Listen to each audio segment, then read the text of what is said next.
I wonder what we'll do today.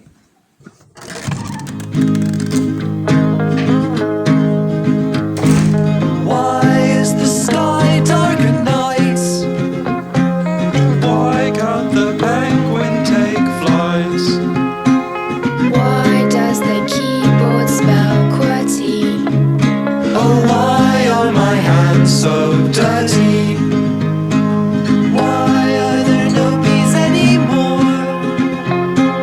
Why do waves crash on the shore? No, that's not a shank there. That is how I sharpen my pencil. Oh, hello. Okay, so that I didn't realise that was recording. So, I've got a commission. Perfect opportunity for me to tell you how I go through the initial stages of preparing a print. And that is just drawing. I just get my pencil and I just have a brainstorm. I think of different words, I get some resources, look at some books, and then we get to some drawings. So I'll just show you how it goes, what the creative process is like. I'll often gather a series of artists that I really respect and sort of go back to the basics, which are what the parameters of woodcut are this idea that you can't really put shade in very easily. You often have to refer to pattern.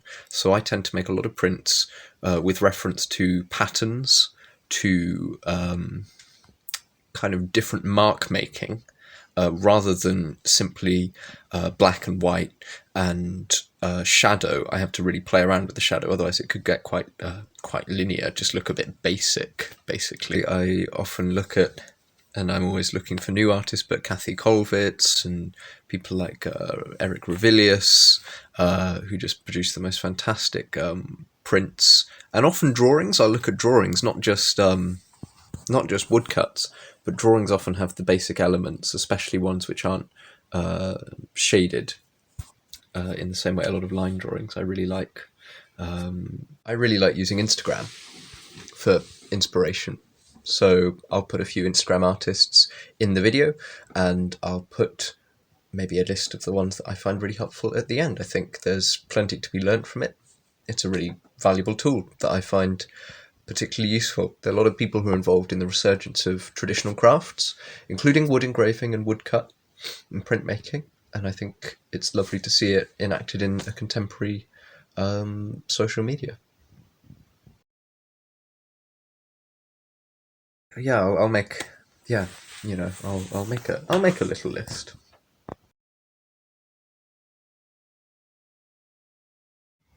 God, and what do we do with a blank page such as this? There's only one thing for it. We just got to get drawing. So I normally fold the paper up in order to break the inhibitions of using a large open space, which is really scary.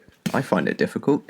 So the person who commissioned this drawing wants me to include a fish, a skeleton, the sea, and some waves. So what you'll see over the next few clips is me making several different drawings, just I use a 3B pencil, but I guess it doesn't really matter. You just want something that you can really quickly use, go back and edit, make some quick drafts, and then you're going to synthesize those and make a couple of really sort of quite in-depth ones. And at each stage, I'm going back to the person who's commissioned it, ask them what they think, they give me some ideas, and I go back and change it. I'm also using, as a guide for myself, what I know to work with printmaking. So that will be, I understand that there needs to be some space that's quite busy, and there's some space that needs to be quite restful in the print. So in my drawing, I'll understand that it's about composition, it's about figuring out how you want people to engage with it. So this one I wanted to be quite peaceful, so I just removed most of the elements, and I'm keeping in the moon and the main fish character. I did some other drawings where there were loads of tiny fish, but I removed those, so you just got waves, moon, and fish, and this is really the basis of a quite peaceful and reflective drawing.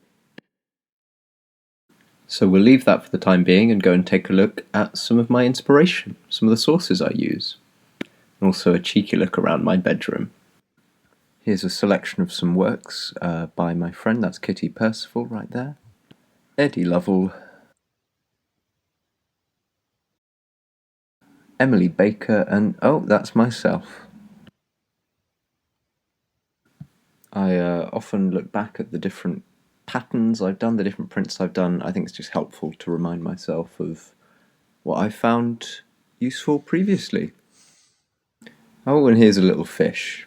But I think I might need more inspiration than just this first drawing. Whilst I love using books to get most of my references from, because then you can lay them all out on the table and really get a much better sense of scale from them and from the illustrations and the kind of patterns and drawings within.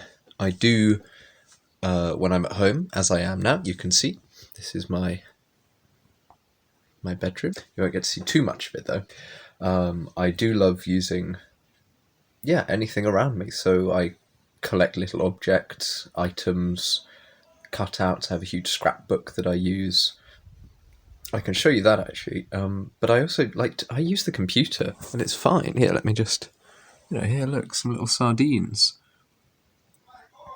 Because I wanted to draw them. So I think it's really fine if all you have is your phone or your computer or some cutouts.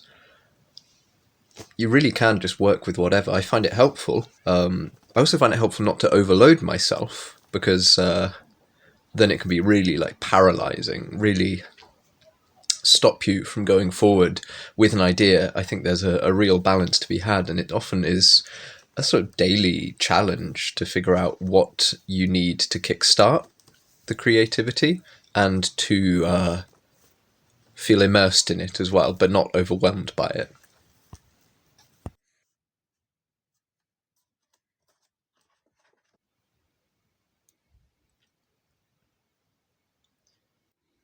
Right, so first we're going to take a look at me drawing very quickly, see where I've gotten to, and probably head off to the studio in a moment. Sounds pretty exciting to me.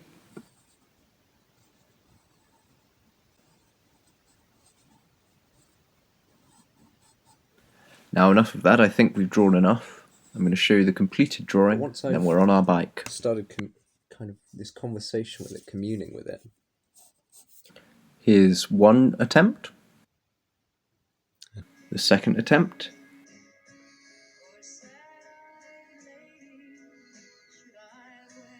and the attempt that I'm taking with me to the studio.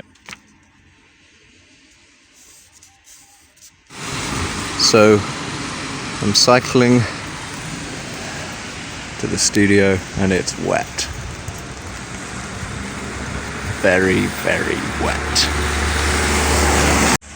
This is not a good start to the day, but we'll see. I'm sure it'll get better. I'm not sure. So I'm about to reach the studio at the undisclosed location in South London.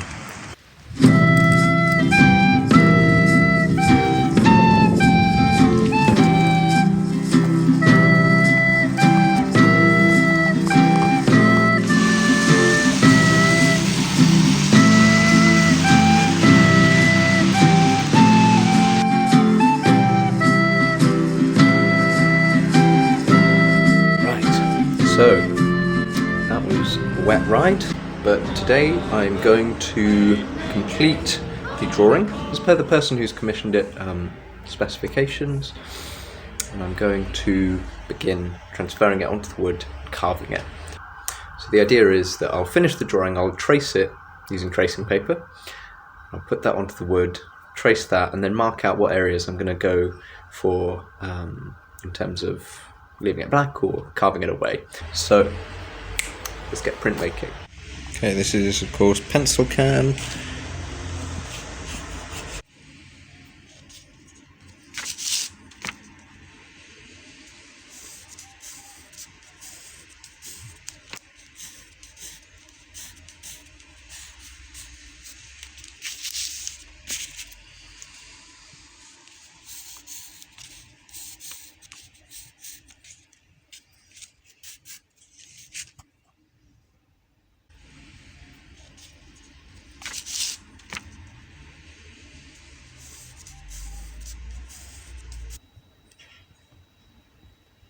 course, I found it quite difficult to draw whilst holding the phone, but, you know, we're doing our best here. Here I am, just making the final adjustments. It should nearly be ready for carving.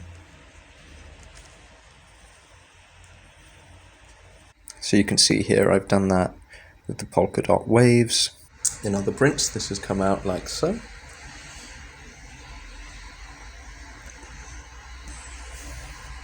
You can see the polka dot effect here, and also the varying lines that I've used to disrupt the space.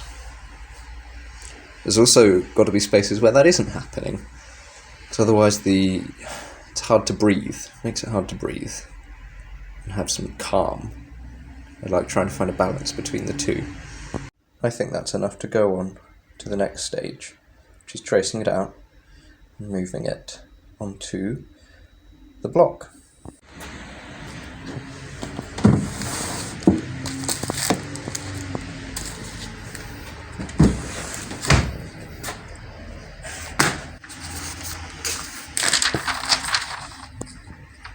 Tracing paper.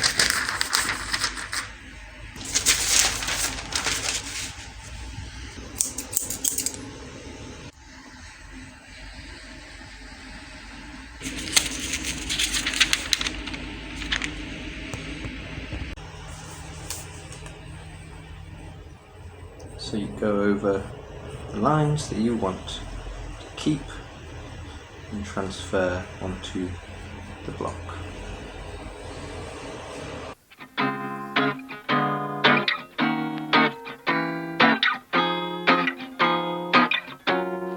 It's here I realised that I need to go back into the drawing and add some elements. So I'm going to use some other source material, going to flick through some books and give it a look.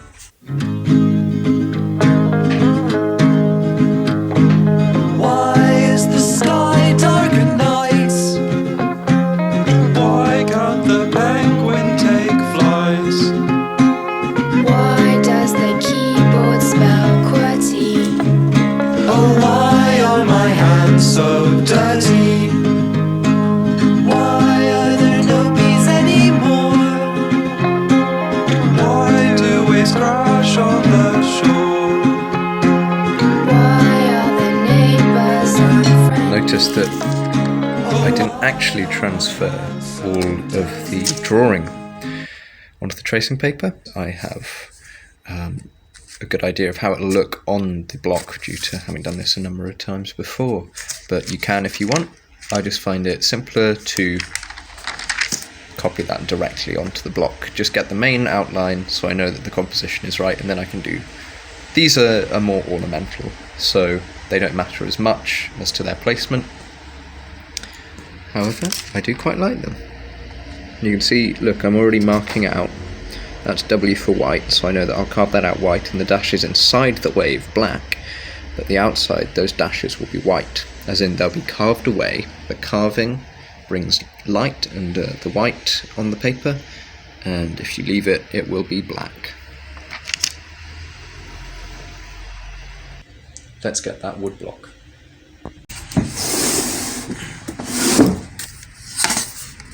It's the right size, let's see. Yeah, perfect. I always carry a number of different sizes, so it looks like I'm running low of the smaller ones. Get them from Intaglio printmakers. They're fantastic, they're very cheap, but it's good Japanese plywood. You can of course use other woods. I am going to be experimenting with those in later episodes.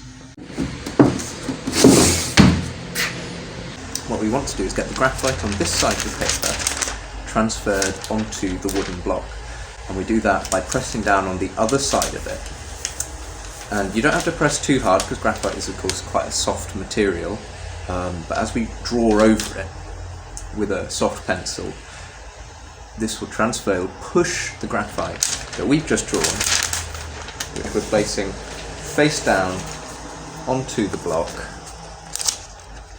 and it'll push it onto the block and it'll leave the residue so we can then go over it again. And I'm just going to arrange my paper.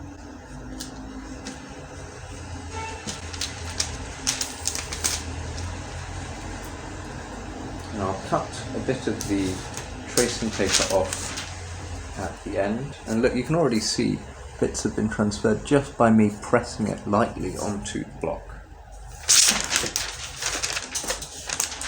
Just going to put it back on, make some marks as to the edges.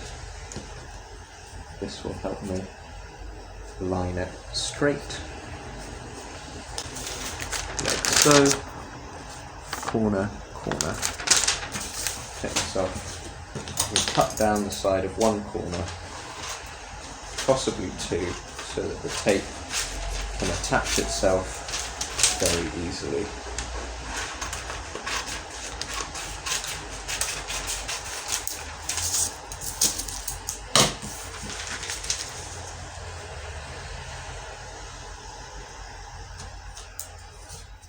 Great.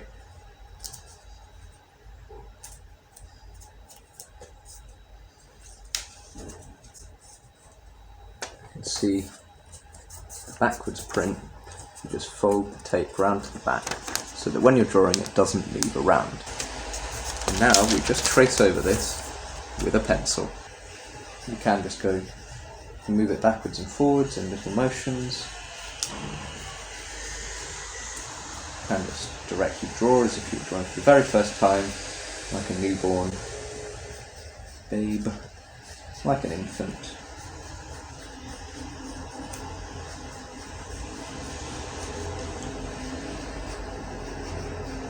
Like this fish kissing the moon in no time at all.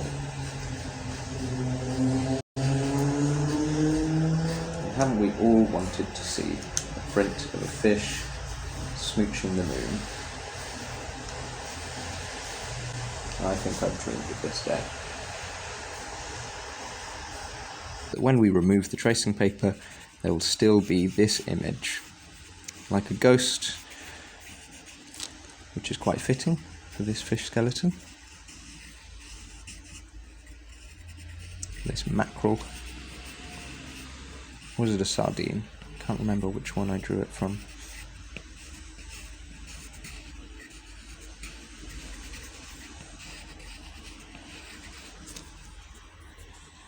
And so on. Always remember to stay hydrated and join a union.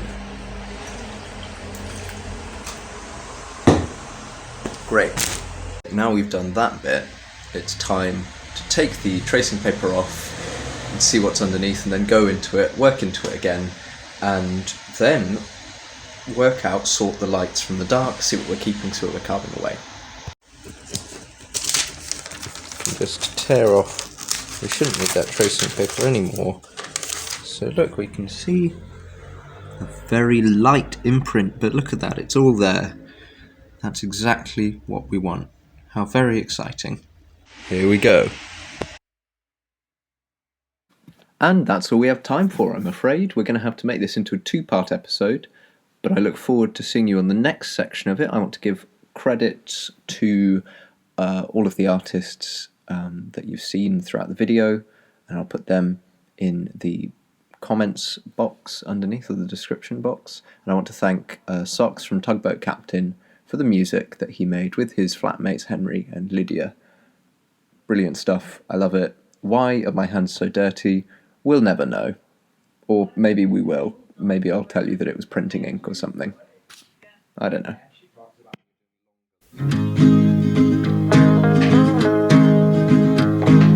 Why is the sky dark at night? Why can't the penguin take flies? Why does the keyboard spell QWERTY? Oh, why are my hands so dirty? Why are there no bees anymore?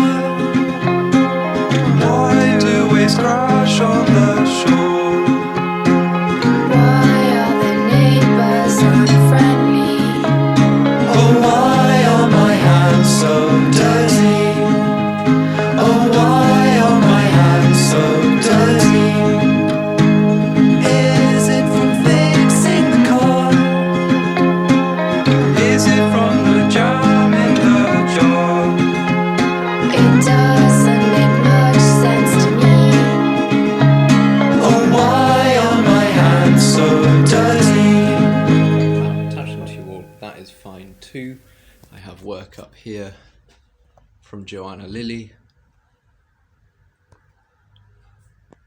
Work up here from Joanna Lillie, a friend of mine who's also an artist, a very wonderful artist.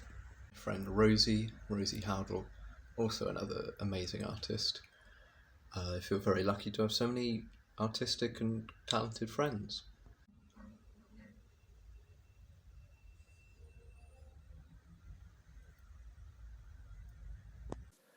Let monarchs revel while they may, and drain their goblets bright. No heart so free or gay as we on this our festal night.